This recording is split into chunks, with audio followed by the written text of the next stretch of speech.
Hi friends,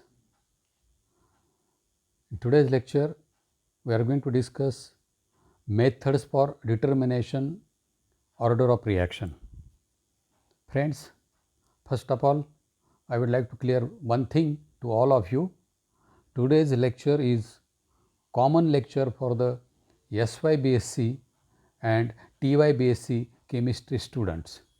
So here the today's topic is methods for determination order of reaction.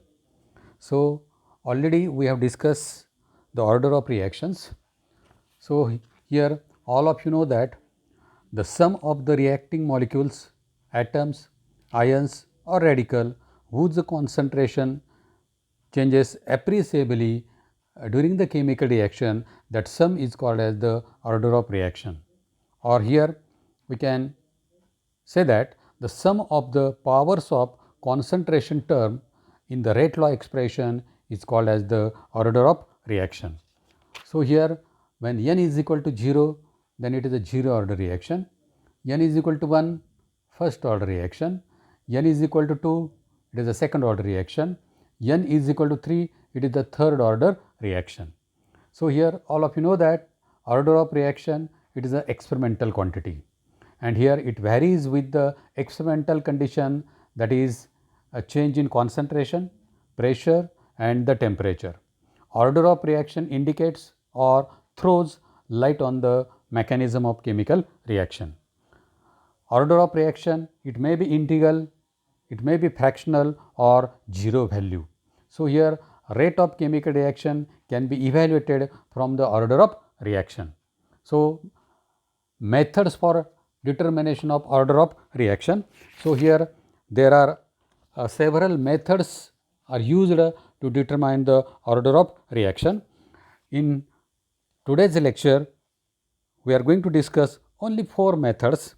So method number 1 is integrated rate equation method.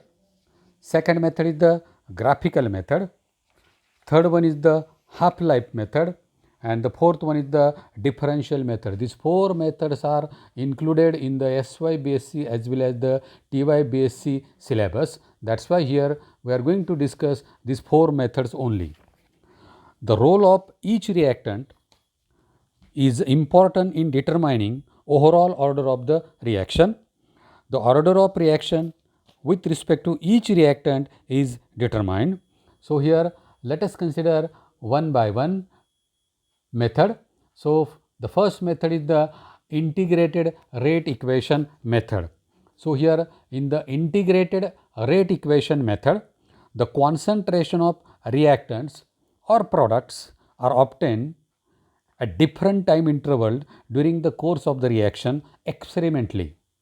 These concentration data are substituted in the various integrated rate equation of first, second and third order reaction, and the value of the rate constant K is calculated. The integrated rate equation, which gives nearly the constant values of the rate constant. So here K for series of time intervals determine the correct overall order of chemical reaction.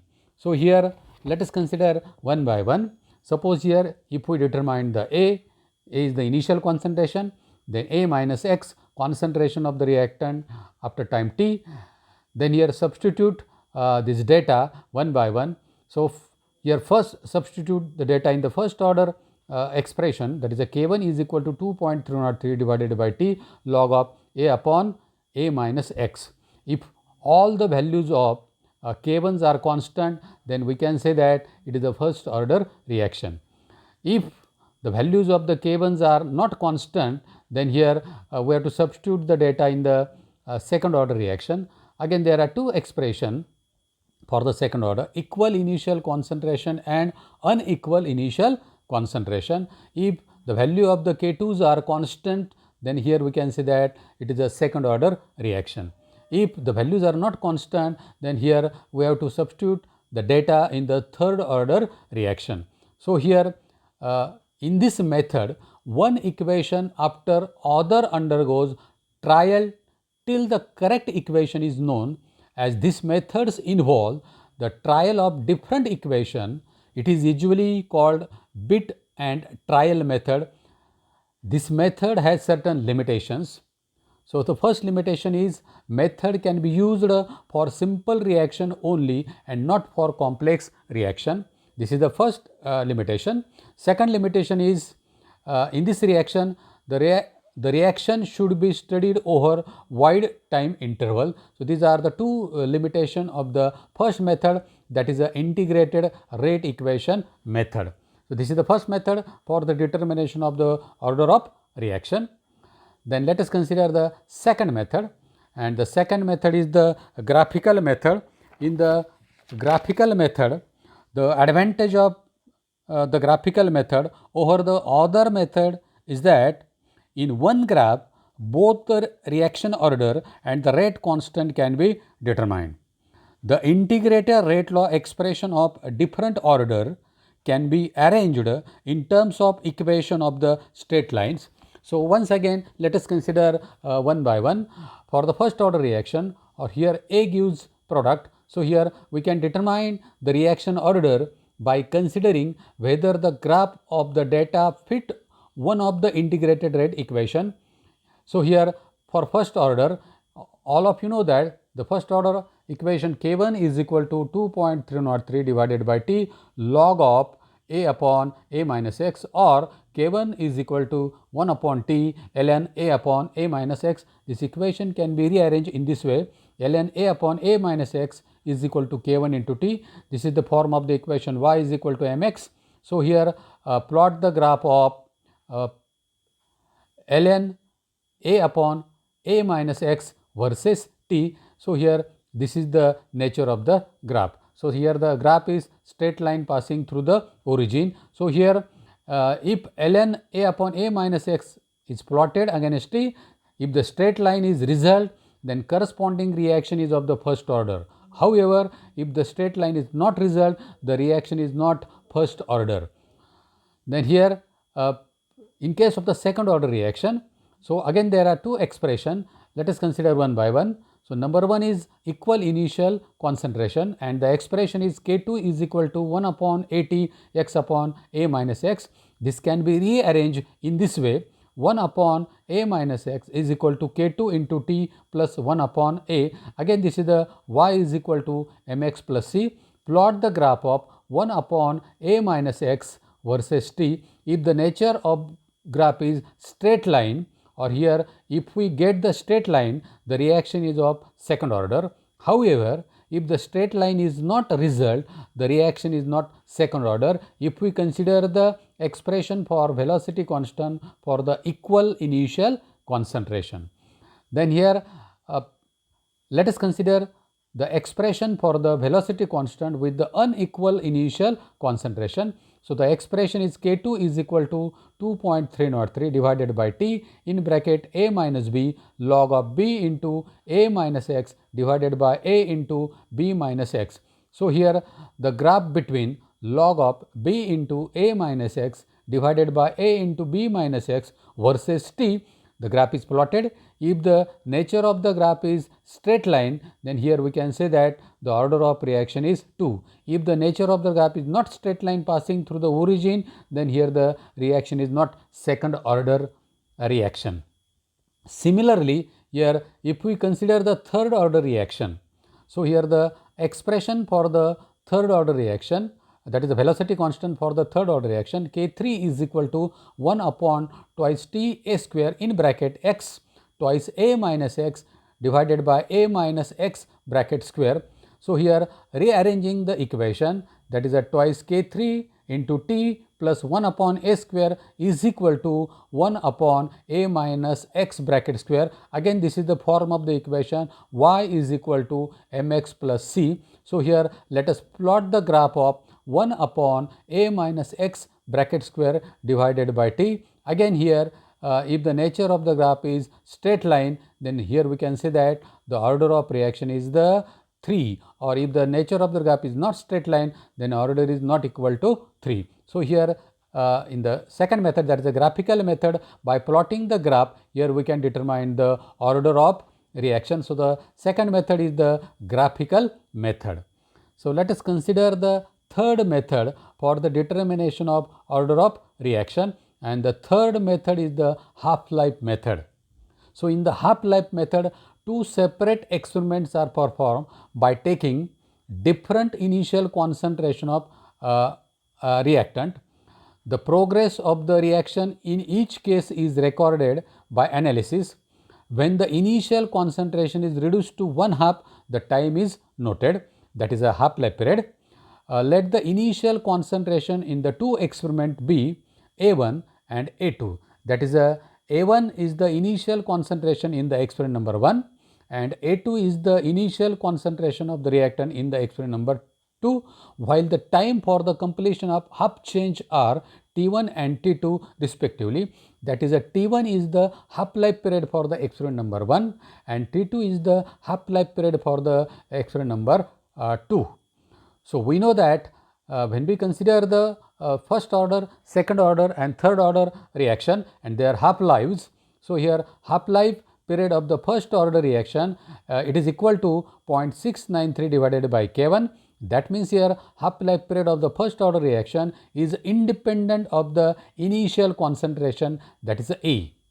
For the second order reaction, the expression half-life is directly proportional to 1 upon concentration of A for the second order reaction.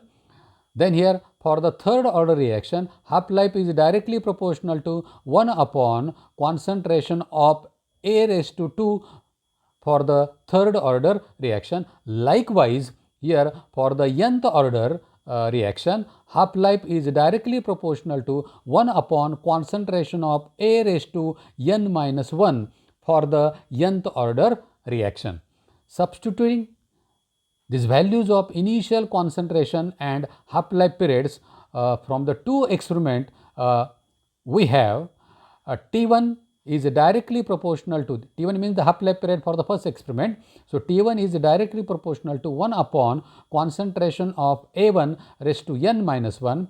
Here T2, that is a half-life period for the second experiment. So T2 is directly proportional to 1 upon concentration of A2 raised to n minus 1. So taking the ratio of these two half-lives, so T2 by T1 is equal to A1 by A2 bracket raised to n minus 1.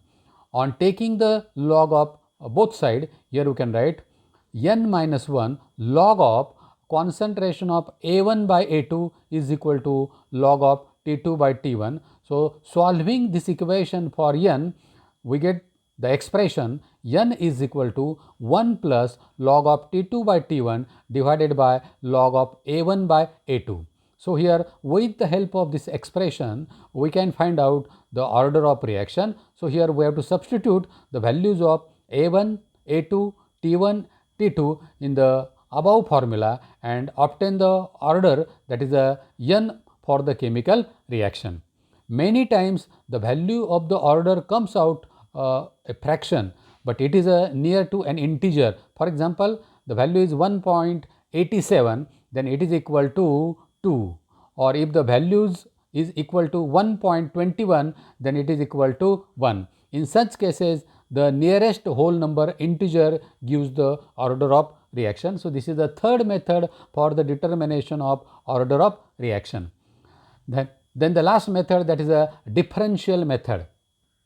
In 1884, Van 't Hoff suggested that the rate of the reaction of nth order proportional to the nth power of the concentration, that is R is equal to Kn C raised to n. Here R is the rate of reaction, C is the concentration of the reacting substance, and Kn is the velocity constant. So taking the log of this both side, here you can write log of R is equal to log of Kn plus n into log of C. This is the equation number 1, where R is the rate of reaction and R is equal to minus dT by dC by dt. Suppose here we start with the experiment having the initial concentration C1 and C2, then here we can write R1 is equal to minus dC1 by dt and R2 is equal to minus dC2 by dt. So here as per equation 1, here we can write log of R1 is equal to log Kn plus n into log C1. This is the equation number 2, and log R2 is equal to log Kn plus n log C2. This is the equation number 3. Here R1 and R2 are the rates at two different reactant concentration, that is a C1 and C2. So, subtracting equation 3 from equation 2, here we can write log R1 minus log R2 is equal to n in bracket log C1 minus log C2. So, this equation can be rearranged. N is equal to log R1 minus log R2 divided by log C1 minus log C2. So, here this is equation number 4. In the equation 4, by substituting the value of the R1, R2 and C1 and C2, here we can determine the N, that is a order of reaction. So, here this equation can be used for calculating the value of order of reaction, providing the value of R1 and R2 are known, and here the value of the R1 and R2 can be measured by plotting the C, that is the concentration, against time t. Then the values of R can be measured from the graph by measuring angle theta at different places on the curves. The value of the tan theta will give the values of the R for the two concentration, that is the C1 and C2. So, substituting the value of the C1 and C2, R1 and R2 here, we can determine the order of reaction. So, these are the 4 methods for the determination of the order of reaction. Thank you.